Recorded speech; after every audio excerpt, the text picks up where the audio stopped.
Hello, my name is Michael Grayson, 34 years old. I'm a tech engineer living alone in a compact apartment in Denver with a view of the Rocky Mountains. I once thought I had found peace, but some wounds never heal and some phone calls pull you back to the past you've tried to bury. I stood at the door of my apartment, phone in hand. The screen lit up with a short message from my mother. "I'm sick, Michael. Can you come home?" Just 10 words, but they cut like a knife, slicing through the wall I'd built between myself and my family over the past 2 years. I looked out the window, the snow-capped mountains faintly visible in the twilight. Denver had been my escape, the place where I rediscovered myself after leaving my father's company. But now, I knew I had to return. Not for my father, but for my mother. The only person in the family who never saw me as a traitor. I packed a few clothes, stuffing them into an old backpack. Before closing the door, I glanced back at the apartment. A simple, clean space with a few technical books on the table and a guitar I rarely touched. It was my world, separate from family drama, from whispers of money and power. But the past, like a predatory beast, always finds a way to drag you back. The drive from Denver to Boulder, where my family lives, takes only an hour, but each mile felt like a lifetime. I turned on the radio, trying to soothe my mind with old country tunes, but memories surged like waves. My father, Walter Grayson, 63, is a tall man with a voice that rumbles like thunder. He's the head of a mineral mining company, a small empire he built from nothing.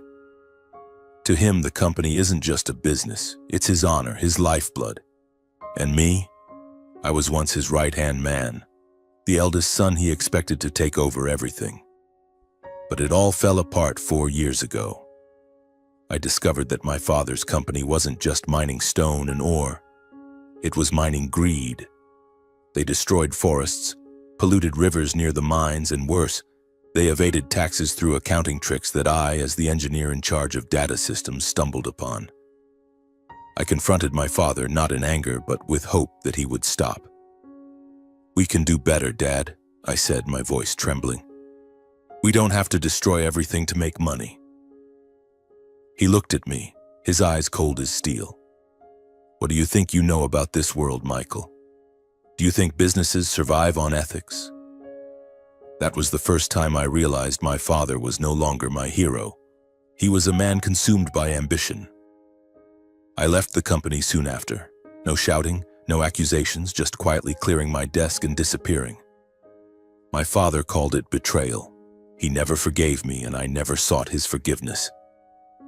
My younger brother Tyler, then 27, chose to stay. He was the company's financial manager, a brilliant man, but always living in our father's shadow. Tyler never understood why I left. "You're ruining your life," he said the last time we met. I didn't respond. Some things can't be explained when your heart knows what's right, but words fail to convey it. Boulder appeared before me, its familiar streets and wooden houses nestled among the trees.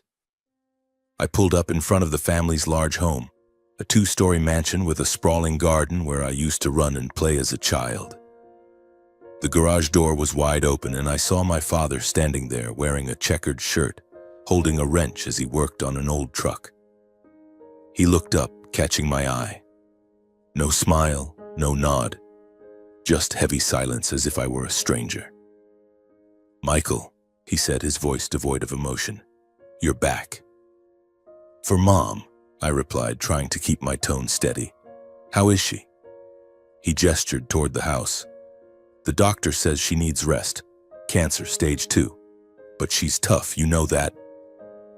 I nodded, brushing past him, feeling like I was walking through a stone wall. Inside, the faint smell of disinfectant lingered. My mother lay on the couch in the living room, much thinner than the last time I saw her. Her silver hair was neatly tied back, but her eyes still sparkled, as if the illness couldn't steal her spirit. "Michael, my boy," she said with a weak smile, reaching out to me. I knelt beside her, taking her hand. It was cold, but her grip was firm, as if she were trying to hold me there. "I'm sorry I didn't come back sooner," I said, my voice hoarse. "Don't apologize," she whispered. "I just wanted to see you, and Tyler too. Our family needs to be together." I nodded, but I knew family was no longer a simple word. Tyler arrived that evening with his wife and their 5-year-old son, Ethan. Tyler looked older with a few gray strands in his hair, but his smile was as warm as ever. "It's been a while, big brother," he said, giving me a quick hug. Ethan ran over, wrapping his arms around my legs, shouting, "Uncle Mike," with excitement. I picked him up, feeling my heart melt. But when my eyes met my father's sitting at the head of the dinner table, I knew this meal wouldn't be easy. Dinner was tense. My mother tried to share old stories about our childhood camping trips, but my father ate in silence, his eyes occasionally flicking toward me as if he wanted to say something. Tyler, on the other hand, talked more than usual, as if trying to fill the void. "The company's expanding," he said eagerly. "We just signed a big deal with a partner in Nevada. Dad thinks this could be our breakthrough year." I nodded but said nothing. I didn't want to dredge up the past or spark conflict. But then my father spoke, his voice icy. "Are you going to ask about the company, Michael? Or are you still too busy with your Save the World projects?" The table fell silent. My mother looked at me, her eyes pleading. Tyler stopped chewing, his fork frozen in midair. I took a deep breath, trying to stay calm. "I'm doing my work, Dad. I have no intention of interfering with yours." "Of course," he said, his tone biting. "You're good at running away. You think you're noble for leaving, but you're just an ungrateful kid." "Walter," my mother interjected, her voice weak but firm. "That's enough." I stood, excused myself to my mother, and left the table. I didn't want to argue, didn't want to upset her. But as I stepped out into the backyard, I could feel my father's gaze burning into my back. I knew he'd never forgiven me, and perhaps I'd never forgiven him either. That night, I slept in my old room where photos of Tyler, my mother, and me from beach trips still hung on the walls. But sleep didn't come easily. I lay there thinking of my mother and all she'd sacrificed to hold this family together. I thought of Tyler, how he chose to stay with our father even though he likely knew the company's dark secrets. And I thought of my father, the man who was once my idol, now just a shadow consumed by ambition. The next morning, I decided to clean the garage to help my mother, a simple task to avoid facing my father. The garage was dusty, filled with old boxes, tools, and mementos from when my father still worked with his hands. While cleaning, I found an old metal box wedged under a pile of tires. Curiosity got the better of me, and I opened it. Inside was an old hard drive, the kind the company used for data storage. A sticker on it bore the company logo and handwritten text, "Accounting, 2018 to 2020. My heart raced. I knew I shouldn't, but curiosity won. I took the hard drive to my room and plugged it into my laptop. What I found made my blood run cold. The files detailed bribes sent to local officials, falsified reports to evade taxes, and worse, an internal email referencing a mining accident 6 years ago. A worker had died, but the company covered it up by compensating the family and suppressing the information. I sat there staring at the screen, feeling like the world was collapsing around me. I copied the data onto a USB, my hands trembling. I didn't want to make a scene or destroy the family, but I knew from that moment everything had changed. I placed the hard drive back where I found it, but deliberately left it slightly out of place so my father would know someone had touched it. I wanted him to know. I wanted him to feel the pressure just as I was feeling it. The next morning, I woke up with a heavy feeling in my chest. My mother was still lying on the couch, frail but managing a smile when she saw me bringing in coffee. "Did you sleep well, my boy?" she asked, her voice hoarse. I lied, saying I was fine, but her eyes seemed to see right through me. She was always like that, always knowing when I was hiding something. I sat beside her, sharing a few stories about my work in Denver, about the technical projects I was working on, but my mind kept drifting back to the hard drive. Those secrets, and my father. He appeared at the living room door wearing a clean shirt, his hair neatly combed, but there was something in his eyes that sent a chill down my spine. It wasn't the usual anger, but a coldness, as if he was calculating something. "Michael," he said, his voice steady. "Come take a walk with me." I wanted to refuse, but my mother's hopeful gaze made me nod. We stepped out into the backyard where tall pine trees cast long shadows. The morning air was cool, but I felt stifled. My father walked ahead, hands in his pockets, his steps slow and deliberate, as if he were choosing his words carefully. "What did you find in the garage yesterday?" he asked, not turning to look at during me.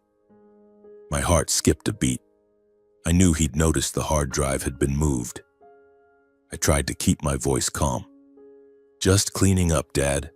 The garage was a mess." He stopped and turned to face me. His eyes were sharp as knives. "Don't play smart with me, Michael.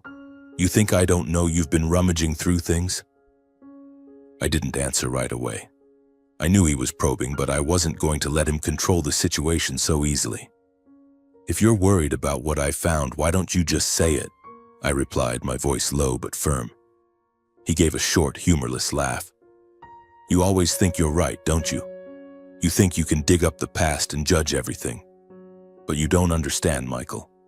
The world doesn't work the way you want it to." "Does your world work by covering up someone's death?" I blurted out, unable to hold back. The words hit like a bullet, and I saw his face harden. I knew I'd crossed a line. He stepped closer, his voice dropping to a near whisper. "You don't know what you're getting yourself into, son. If you're smart, you'll forget what you saw. For the sake of all of us." I stood there, watching him turn and walk away, feeling as if a boulder was pressing down on my chest. His words weren't just a warning, they were a threat. And for the first time, I realized how far my father was willing to go to protect his secrets. I stood frozen in the backyard, the cold wind rustling through the pine trees, carrying the scent of resin and damp earth. But the air didn't clear my mind. Instead, it made me feel suffocated, as if the entire world was closing in around me. I knew I couldn't stay here much longer. It wasn't safe. Not now, when my father had sensed that I knew too much. I returned to Denver the next morning, driving through winding roads, my mind in turmoil. My apartment was the same as always, small, tidy, with early morning light streaming through the window, highlighting a thin layer of dust on the bookshelf. I dropped my backpack, checked the USB in its hidden compartment. The documents on it were like a ticking bomb, and I knew if I wasn't careful it would explode, taking me and my family down with it. I sat at the table, opened my laptop, and tried to focus on work, a software project for a small Denver startup, but my thoughts kept drifting back to what had happened in Boulder. My father's eyes, his threat, and my mother, the only one keeping me tethered to the family, now lying there fighting cancer. I called David, my friend who's a prosecutor. I didn't tell him everything, just that I had some sensitive documents and needed advice. "What are you getting yourself into, Mike?" David asked, his voice full of concern. "If this is big, you need to protect yourself. Send me a copy of the data, let me take a look." I hesitated. Sending the data to David meant no turning back. My father would be investigated, the company would collapse, and my mother, I didn't know how she'd handle it. But if I stayed silent, I'd live with guilt for the rest of my life. I promised to send it to David later, but first, I needed time to think. The next few days in Denver, I tried to return to my normal routine. I went to work, met with clients, coded late into the night, but the unease never left me. I started noticing small details. A black truck parked longer than usual on the corner. A strange call with no one answering, and the feeling of being watched whenever I went out. I told myself I was being paranoid, but after that conversation with my father, I wasn't sure what was real and what was imagined. My 34th birthday was approaching, and I didn't plan anything special. A quiet dinner alone, maybe with a glass of wine and an old movie on Netflix, was my idea of a celebration. But then my mother called, her voice weak but filled with worry. "Michael, my boy, I know you like being on your own, but a birthday should be spent with family," she said, her voice trembling. "I worry about you all alone in Denver. It must be lonely. Invite Tyler and his family over, okay? I want you to be happy on your special day. I wanted to say I was fine, that I was used to the solitude, but hearing her voice, I couldn't refuse. She was sick, and every word she spoke felt like a plea not to drift further from the family. I took a deep breath, nodded even though she couldn't see, and promised to throw a small party with Tyler's family. After hanging up, I called Tyler to invite him to the birthday gathering. His house was about a 30-minute drive from mine, and I knew he'd never miss a chance to nudge me back toward the family's mining company. "Your birthday, huh? Count us in. I'll bring Sarah and Ethan," he said, his voice enthusiastic. "Ethan's been dying to see Uncle Mike." I smiled over the phone, but inside the unease lingered. Tyler was now my father's right-hand man. He supported every decision our father made, and I feared the two of them might be conspiring behind my back. The birthday arrived, a clear Saturday with sunlight streaming through my apartment window, brightening the room. I tidied up, stacked the technical books on the table, cleaned the kitchen, and even bought some balloons to make Ethan happy. Tyler, Sarah, and Ethan arrived in the afternoon bringing a small gift bag and bright smiles. Ethan rushed in, hugging my legs, shouting, "Uncle Mike, I brought cookies for you." I laughed, picking him up, feeling my heart lighten a little. Tyler clapped me on the shoulder and Sarah gave me a hug, saying she'd brought a recipe from my mother for my favorite casserole. We sat around the small kitchen table laughing and sharing stories. Tyler reminisced about the times we drove our mother crazy as kids, like when we set off fireworks in the backyard and nearly burned down the fence. Ethan giggled, his mouth full of cookie crumbs. I tried to relax, but every time I thought of my father, a chill ran down my spine. He didn't come, but I knew he had ways of controlling things from afar. Around 9 p.m., the doorbell rang. I thought it might be a neighbor. But when I opened the door, a delivery man stood there, holding a large box wrapped in silver paper. "For Michael Grayson," he said, handing me a clipboard to sign. I opened the box, and inside was a chocolate birthday cake, covered in smooth frosting and decorated with intricate sugar flowers. A small card was attached with handwritten text. "Happy birthday, Michael. From an old friend." No specific name, but the handwriting looked vaguely familiar, like that of a former business associate of my father's. I frowned, a sense of unease rising, but I didn't want to ruin the mood in front of Tyler and Ethan. "Wow, that's gorgeous," Sarah exclaimed when I brought the cake in. "Who sent it, Mike?" "Probably an old friend," I said, trying to sound casual. "Not sure." Ethan bounced excitedly, demanding we cut the cake immediately. I smiled, but deep down I didn't want to touch it. I was on a diet, and though it was just an excuse, something felt off. I pushed the cake toward Tyler and Ethan. "You guys dig in. I'm cutting back on sweets," I said. Tyler laughed, clapping me on the shoulder. "You're such an ascetic, Mike." He cut a big slice for Ethan, then took one for himself. Sarah declined, saying she wasn't a fan of chocolate, and I sat there, sipping water, watching the meat. Ethan devoured his slice, frosting smeared on his face, while Tyler teased that I was missing out on the best part. I laughed, but my eyes kept drifting to the cake, unable to shake the growing unease. The party went on into the evening, filled with Ethan's laughter and Tyler's stories. Sarah shared how she first met my mother and how she taught her to make cornbread. I tried to enjoy the moment, but the anxiety clung to me. When they left, I hugged Ethan tightly, promising to visit him soon. Tyler clapped my shoulder, saying, "It's been a while since we had this much fun, Michael. Thanks for inviting us." I nodded, but as I closed the door, I felt like I'd just walked through an invisible trap. The next morning, I received an unexpected call from my father. He rarely called me, and that day his voice was so gentle and intimate it gave me chills.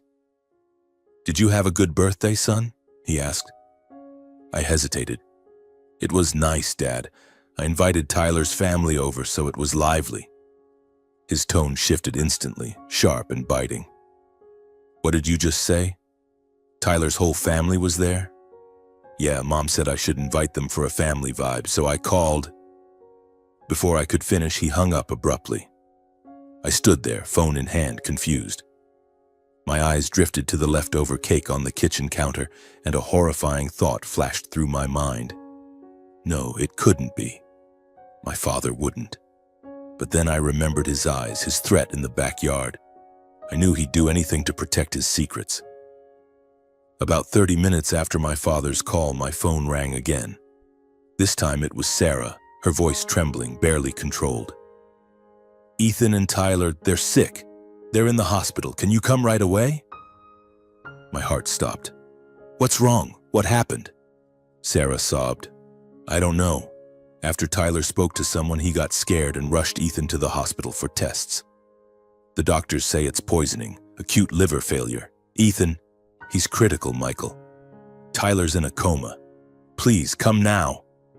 I bolted out of the apartment, barely thinking. On the drive to the hospital in Boulder, I tried to piece it together. Ethan and Tyler, the cake, my father's words. I didn't want to believe it, but a part of me knew. When I arrived at the hospital, I found Sarah in the hallway, her eyes red, clutching Ethan's jacket. "They started vomiting this morning," she whispered. "The doctors say Ethan and Tyler are in critical condition. I'm so scared." I held Sarah's hand, trying to comfort her, but inside, rage and fear were erupting. I demanded to see the doctor, who confirmed that both Tyler and Ethan showed signs of severe poisoning, possibly from a potent toxin affecting the liver. "We're running tests," he said, "but their condition is very serious." The doctor's words cut into me like a knife. I looked at Sarah, her face pale, her eyes red and swollen, and I could see she was fighting to keep herself from breaking down. I wanted to say something to comfort her, but my throat tightened and no words came out. All I could do was stand there, gripping her hand, while my mind spun with images of the birthday cake and my father's voice over the phone. As I sat in the hospital hallway, head bowed, trying to piece together the fragments in my mind, a familiar figure appeared at the end of the corridor. My father, Walter Grayson, walked in. His gray suit impeccable, his hair neatly combed, but his eyes betrayed a tension I rarely saw. He approached Sarah, placing a hand on her shoulder, murmuring words of comfort I couldn't quite hear. Sarah nodded, tears streaming down her face, then turned away, leaving me and my father facing each other in the cold hospital hallway. "Michael," he said, his voice as icy as ever. "Are you okay?" I stared at him, a fire igniting in my chest. "Okay? How could I be okay when Tyler was in a coma and Ethan, a 5-year-old boy, was fighting for his life?" I stood up, stepping closer to him, my voice trembling with anger. "You know what's going on, don't you?" I said, keeping my voice low so Sarah wouldn't hear. "The cake. Your call this morning. What do you know about this?" My father frowned, a flicker of surprise crossing his eyes before they settled back into calm. "What are you talking about, Michael? You think I had something to do with Tyler and Ethan getting sick? You're out of your mind." "Don't play dumb," I snapped, stepping closer until I could see the fine lines on his face. "That cake was sent to my house with a card from an old friend, and now my brother and my nephew are lying in there, poisoned. You think I'll believe this is a coincidence?" He looked at me, his eyes darkening, but he didn't flinch. "You're accusing your own father without evidence, Michael," he said, his voice cold as ice. "You think I'm a monster who would harm my own son and grandson? Do you really think I'm that evil?" His words hit me like a punch to the chest. I wanted to believe him, wanted to believe he couldn't do something so horrific. But then I remembered the hard drive, the documents about bribes, the covered-up accident, and his threat in the backyard. I recalled his tone on the phone this morning, the way he faltered. Was it all just a coincidence? No way. I didn't believe it was random chance. My father had to be involved. "You told me to forget what I found," I said, my voice low but sharp. "You said it was for the good of all of us, but whose good? Yours? The company's? Or the secrets you're trying to hide?" He shook his head, his lips tightening as if I'd insulted him. "You don't know what you're talking about, Michael. You're letting paranoia take over. I'm here because I'm worried about Tyler and Ethan, not to listen to your baseless accusations." I wanted to scream, to grab his collar and force him to confess. But I knew it was pointless. My father wasn't the kind of man to back down easily. And standing here in the hospital hallway with Sarah just a few meters away and my mother fading day by day at home, I couldn't let my emotions take over. I took a deep breath, looking straight into his eyes. "I'll find the truth," I said, my voice calm but resolute. "And if you're involved in this, I swear I won't let you get away with it." He didn't respond, just stared at me for a long moment, his gaze an impenetrable wall. Then he turned and walked toward Tyler's room, leaving me standing there, my heart pounding, anger and helplessness mingling in every breath. I left the hospital soon after, unable to bear the stifling atmosphere and my father's gaze. On the drive back to Denver, I drove like a man possessed, my mind swirling with unanswered questions. I wanted to believe my father couldn't have done it, that he wasn't the monster I feared, but every clue, the cake, the card, his voice, pointed to him. I couldn't let this slide, not with Tyler and Ethan in the hospital, and not when I knew I might have been the target. Back at my apartment, I checked the remaining birthday cake.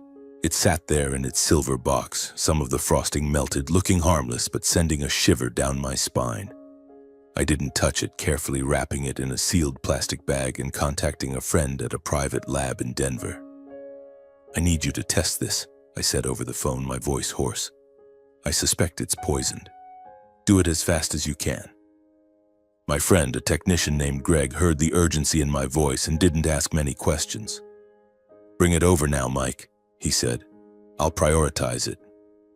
I drove to the lab, handing over the cake sample and the card. Greg looked at me, his eyes filled with concern.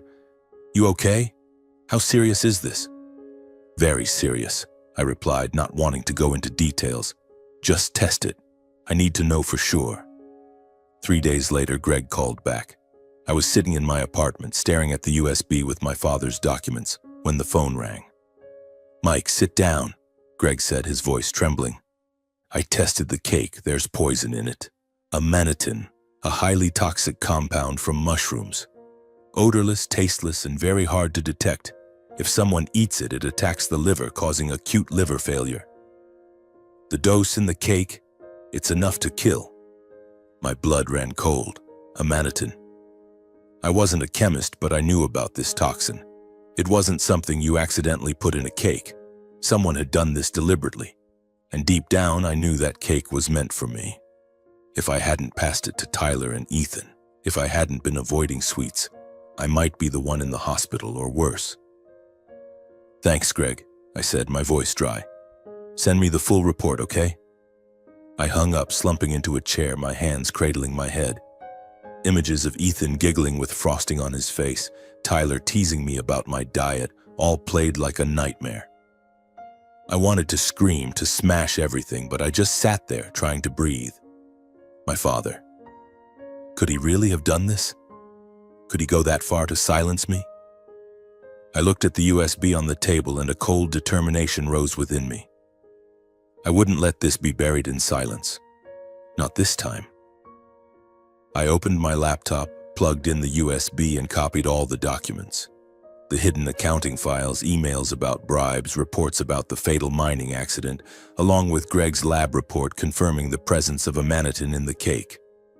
I compressed everything into an encrypted file and sent it to David, my prosecutor friend, through a secure channel. In the email, I wrote briefly, "David, this is everything I have. Documents from my father's company and the lab report on the poison in the birthday cake. My brother and nephew are in the hospital because of it. I trust you'll know what to do. Thank you." I hit send, feeling as if a weight had been lifted, but at the same time a new fear arose. Sending those documents to David meant I had officially put my father in the crosshairs of the law. His company, the empire he'd built over a lifetime, could collapse, and my mother. I didn't know how she'd cope when she learned the truth. But I couldn't stop, not when Tyler and Ethan were fighting for their lives. I tucked the USB into a locked drawer and sat down, staring out the window. The Rocky Mountains loomed faintly in the twilight, but this time they brought no sense of peace.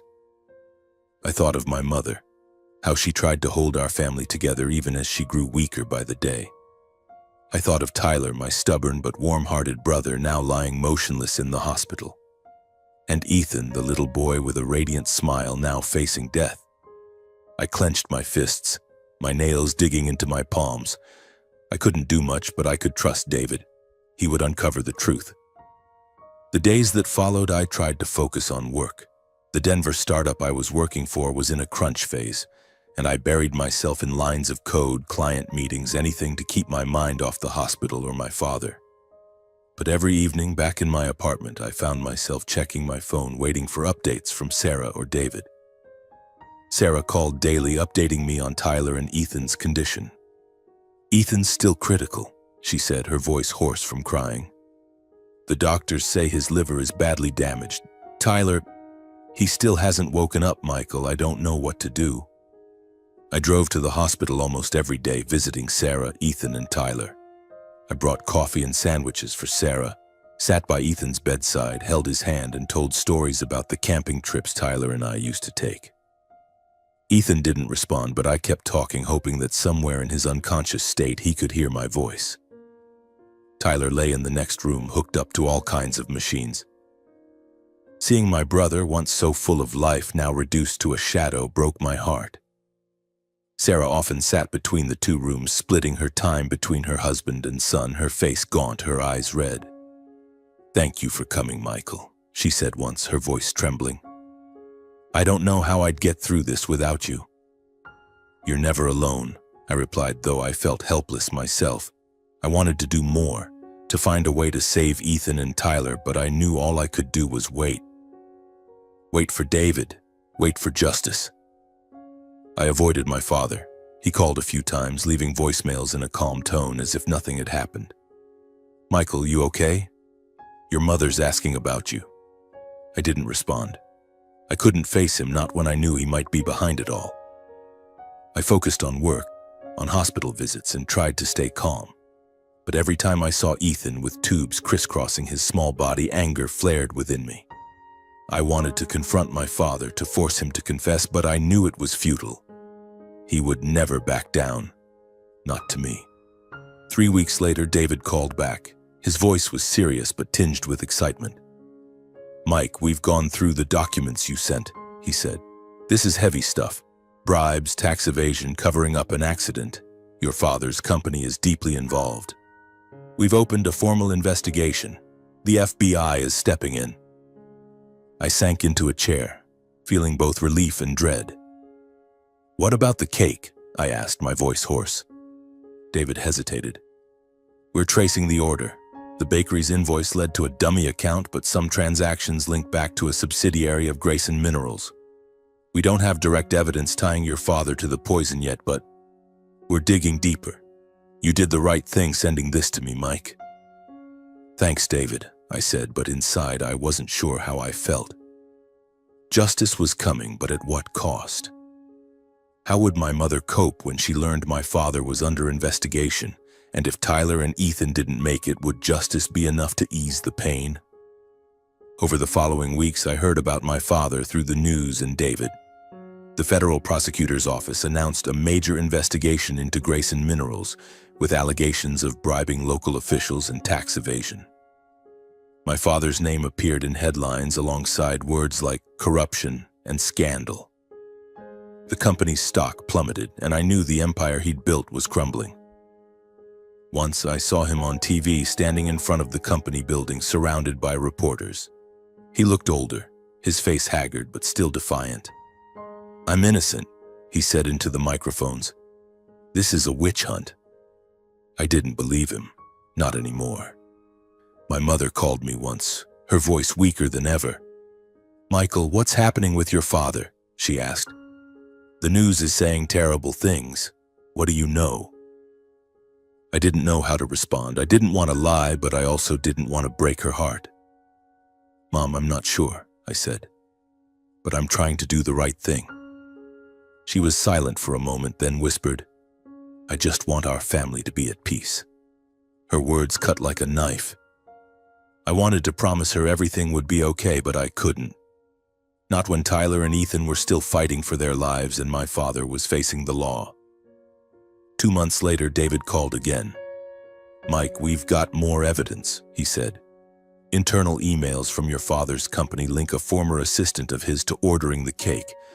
There's no direct proof your father gave the order, but the assistant claims he was acting on instructions from the top. We're building the case." I nodded, though David couldn't see. "Thanks," I said. "Keep going." After hanging up, I slumped into a chair, staring out the apartment window. The Rocky Mountains loomed faintly in the twilight, but their beauty was now just a faded backdrop to the storm raging inside me. I had done the right thing by sending the documents to David, but the cost of the truth was becoming painfully clear. Tyler and Ethan were still in the hospital, my mother was growing weaker by the day, and my father, the man who once meant the world to me, was now facing the law. I wasn't sure if I had the strength to face what was coming, but I knew there was no turning back. The weeks that followed were an endless blur of long days split between work in Denver and visits to the hospital. I tried to maintain a normal routine, writing code, meeting clients, but my mind was always elsewhere. Every time I went to the hospital, I saw Sarah sitting between 2 rooms, one for Ethan, one for Tyler, her face gaunt as if she herself were fading away. Thankfully, a few weeks later, Ethan began showing signs of recovery. The doctors said he had passed the critical stage, but the damage to his liver was permanent. He would have to live with a strict diet, medications, and regular checkups for the rest of his life. As I held his small hand, feeling his tiny fingers grip mine, I couldn't stop thinking about his frosting-smeared smile on my birthday. I had passed him that cake, and now Ethan was paying the price for my decision. Tyler, however, wasn't as fortunate. One morning, as I sipped coffee in my apartment, Sarah called. Her voice was shattered, each word a struggle to get out. "Michael, Tyler's gone," she said, choking on sobs. "Last night, the doctors said he wouldn't make it. His liver, it stopped functioning." It felt like the floor collapsed beneath me. I don't remember what I said to Sarah, only that I mumbled some hollow words of comfort before hanging up. I sat there, staring at the wall, trying to grasp that my brother, the one who always teased me, always tried to make everyone laugh, was gone. Tyler, the only one in the family who ever tried to understand me, was now just a memory. I didn't cry, not because I was strong, but because the pain was so immense it left me numb. I drove to the hospital, holding Sarah as she sobbed in the hallway. We held a small funeral for Tyler a few days later at a funeral home near his house. My mother attended in a wheelchair, frail and weak, her eyes red but too dry to shed more tears. My father didn't show. He was under house arrest awaiting his hearing. Sarah held Ethan's hand, the boy looking small and fragile in his black suit, not fully understanding that his father was gone forever. I stood there, staring at Tyler's coffin, wondering if I could have done anything differently to prevent this. While I drowned in grief, David's investigation moved swiftly. One afternoon he called, his voice serious but resolute. "Mike, we have enough evidence to charge your father," he said. "Bribery, tax evasion, covering up the fatal mining accident. Everything's been verified. The FBI raided Grayson Minerals' offices and found more documents supporting the charges. As for the cake, we still don't have direct evidence linking your father to the poison, but the person who ordered it, a former assistant of his, claims he was acting on orders from the top. We're building the case to bring him to trial." "Thanks, David," I said, my voice hoarse. "Do what you have to do." Under the law, the charges my father faced, bribing federal officials, large-scale tax evasion, and concealing a workplace accident, could lead to years in prison. He could face up to 7 years for each charge, plus millions in fines. For the accident, if proven to be an intentional cover-up causing harm, he could face additional criminal charges. I wasn't a lawyer, but David made it clear that my father's chances of escaping were slim. Grayson Minerals, the company my father had spent his life building, began to collapse. Its stock hit rock bottom, losing over 80% of its value in just weeks. Major partners pulled out, contracts were canceled, and the press relentlessly covered the scandal.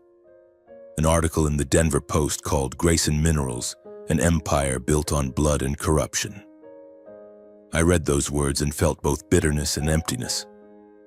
My father had lost everything, his reputation, his power, and now his freedom, but it didn't bring Tyler back, didn't heal Ethan's liver, didn't ease my mother's suffering. I visited my mother after Tyler's funeral. She lay in bed, weaker than ever, but her eyes still held a spark as if she were clinging to one last shred of hope. "Michael," she whispered, gripping my hand. "I know what you did. Those documents, you gave them to the police, didn't you?" I nodded, unable to meet her gaze. "I had to, Mom. I couldn't let it go on." She was silent for a moment, then squeezed my hand tighter. "I don't blame you," she said. "But I wish our family didn't have to be like this." Her words cut like a blade.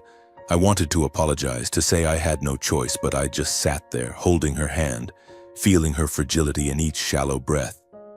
I knew she didn't have much time left, and I feared the truth about my father would be the final blow to push her away.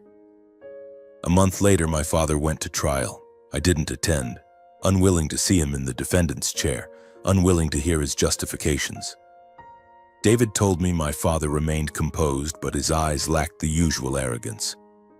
He was sentenced to 12 years in prison for bribery and tax evasion, with an additional 3 years for covering up the mining accident. There wasn't enough evidence to convict him for the poison in the cake, but David said the case remained open and they would keep investigating. Grayson Minerals officially filed for bankruptcy soon after. The mines were shut down, employees were laid off, and assets were seized to pay debts. I read the news and felt a strange void. That company had once been part of me, even though I'd left it long ago, but now it was nothing more than the ashes of ambition.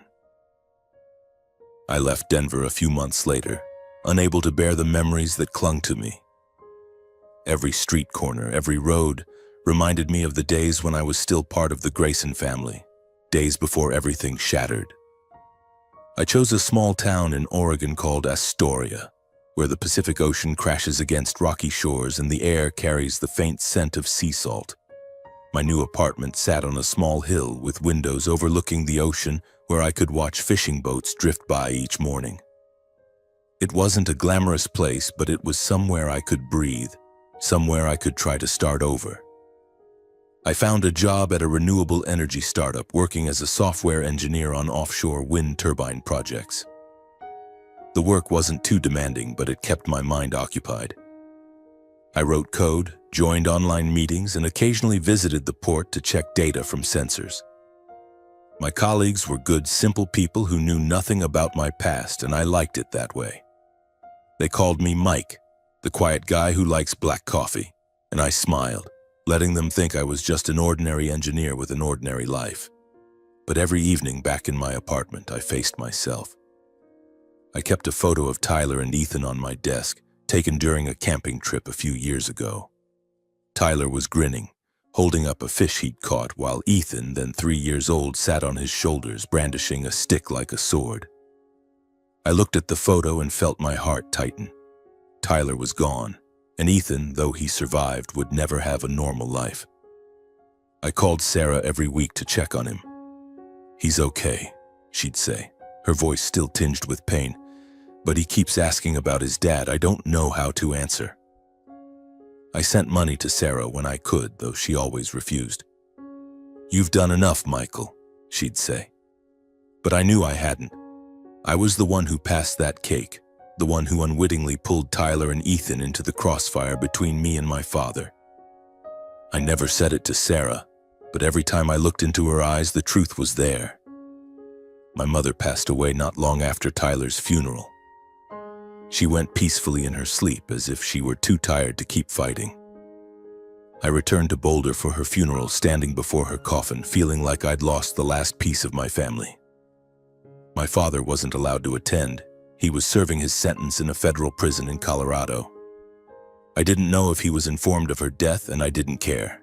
He'd chosen his path, and that path had destroyed everything. Before leaving Boulder for the last time, I visited the old family home where I grew up. The house was up for sale, its contents cleared out, leaving only empty walls and echoes of memories. I stood in the living room, where my mother had once lain, where she'd held my hand and begged for our family to stay together. I found a small box in a closet containing letters my mother wrote to me and Tyler when we were kids. One letter, written in her trembling handwriting, read, "Michael, my boy, you're stronger than you know. Don't let pain define you." I folded the letter, tucked it into my pocket, and left the house without looking back. In Astoria, I lived a quiet life. I walked along the beach on weekends, listening to the waves and reflecting on what had happened. I no longer hated my father. The anger had cooled, replaced by a deep sadness. Walter Grayson, once my idol, was now just a man imprisoned by his own ambition. He was serving a 12-year sentence, and with his health declining, I wasn't sure he'd live long enough to be released. The press had stopped mentioning him, and Grayson Minerals was now just a case study in business failures. But I couldn't forget. Not because I wanted revenge, but because of what I'd learned from all of this. I once thought the truth would set me free, that exposing my father would bring justice. But justice, I realized, doesn't always bring peace. It only puts things in their rightful place, as I wrote in a letter to my mother. And sometimes the cost of truth is a loss that can't be undone. I started keeping a journal, not to document the story, but to understand myself. In its pages, I poured out my thoughts about Tyler, Ethan, my mother, and my father. I wrote about the lessons I wished I'd learned sooner. One was that ambition, unchecked, can turn people into monsters.